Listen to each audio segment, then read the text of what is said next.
Mark Cuban gave Red Hen a huge gift for booting Sanders, but Trump just took it all away. This is simply beneath Mark Cuban in my opinion. He had nothing but high praise for the Red Hen restaurant owner who booted White House Press Secretary Sarah Huckabee Sanders and 7 members of her family. That owner proceeded to follow Sarah's in-laws and protest them at another restaurant that they went to after leaving hers. The behavior here is deplorable and should not be commended by anyone, especially someone like Cuban. He should know better. President Trump took away the gift of praise that Cuban gave the Red Hen honor by stating this: "The Red Hen restaurant should focus more on cleaning its filthy canopies, doors, and windows, badly needs a paint job, rather than refusing to serve a fine person like Sarah Huckabee Sanders." I always had a rule: if a restaurant is dirty on the outside, it is dirty on the inside. Instead of praising this establishment, Trump was right to slam them for being filthy. I make it a practice never to eat somewhere that is not well kept on the outside, so I can relate to what the president said.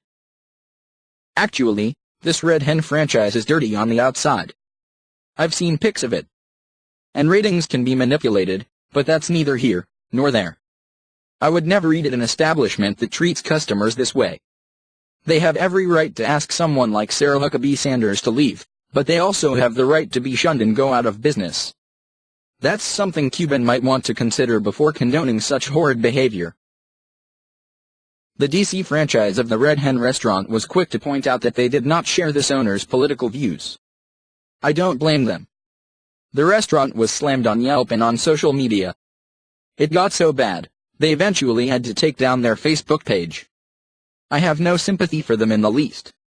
When Sanders and her family went into that restaurant, they ordered. The owner claims to have taken a vote with employees and then asked Sarah out on the patio. She requested that Sanders and her family leave on moral grounds. Which is a wicked joke. From TMZ.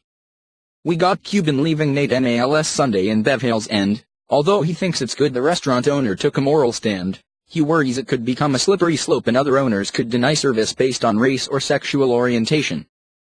The good news: under federal law, an owner can't discriminate based on race. The laws governing sexual orientation are dicier. On the other side, Donald Trump, the man who praised Kim Jong-un, excoriated the restaurant by tweeting, "The Red Hen restaurant should focus more on cleaning its filthy canopies, doors, and windows, badly needs a paint job, rather than refusing to serve a fine person like Sarah Huckabee Sanders." I always had a rule: if a restaurant is dirty on the outside, it is dirty on the inside. Trump's baseless claim contains no information suggesting how the Red Hen is unsanitary. Fact is, before this weekend's incident, Yelp gave the place a 4.5 rating out of 5. It's a good question. You can make an argument on both sides, Cuban told TMZ. I don't know what I would have done. More power to them for sticking up for what they believe in. But on the flip side, you don't want to extend that to minorities, LGBTQ, etc. So it's hard to figure out where that fine line is. That comment led to the following tweet from Mark Dice: "So Cuban wants to deny Trump supporters from attending at Dallas Mavs games? He says more power to them," referring to Red Hen kicking Sarah Huckabee out. Dice's tweet caused Twitter to explode over Cuban's comments. Some called for the boycott of Shark Tank, CNBC's Cuban-starring startup pitch show. Others pointed out that Cuban should remember where his team plays its basketball. Cuban, of course, loves the attention. He responded to Dice within a half hour of his tweet, telling him that all people, even Mark Dice, are welcome to see the Mavs at American Airlines Center. And it would seem that Cuban after all this had somewhat of a change of heart and defended Trump and his supporters on Twitter. Actually, we all owe a debt of gratitude to Trump voters for opening our eyes to issues many of us hadn't recognized. Although, I suspect that is a left-handed compliment from Cuban. Cuban went on to tweet, "First issue that comes to mind is that all political parties are useless.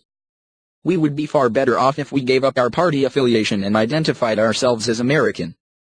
Political parties are the real deep state, trying to protect their own at the expense of the rest."